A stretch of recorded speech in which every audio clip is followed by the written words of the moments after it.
Hello friends, তোমরা সবাই কেমন আছো? আশা করি খুব ভালো আছো। আজকে বানিয়েছিলাম গরম গরম চিকেন কষা। এর মধ্যে দিয়েছিলাম পেঁয়াজ কুচি, তেজপাতা, অল্প সামান্য চিনি। মশলার মধ্যে দিয়েছিলাম ধনে, জিরে আর আদা রসুন বাটা, ভালো করে মিক্সিতে বেটে নিলাম।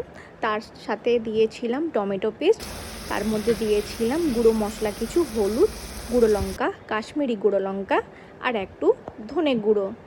পরিমাণ মতন মাংসকে দিয়ে ভালো করে কষে নিয়েছিলাম যাতে কাঁচা গন্ধটা চলে যায়। মশলাটাকেও কষে নিয়েছিলাম ভালো করে।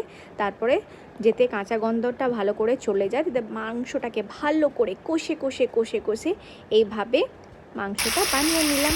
আর আমি যে কোনো রান্না করি বা বেশিরভাগ মাংস বা মাছ যখন করি, কালারের যেতে খুব ভালো কালারটা হয়, তার জন্য আমি কাশ্মীরি গুঁড়ো লঙ্কা সানরাইজের অবশ্য ব্যবহার করি।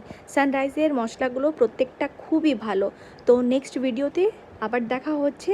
সুস্থ থেকো, ভালো থেকো। বাই বাই বন্ধুরা।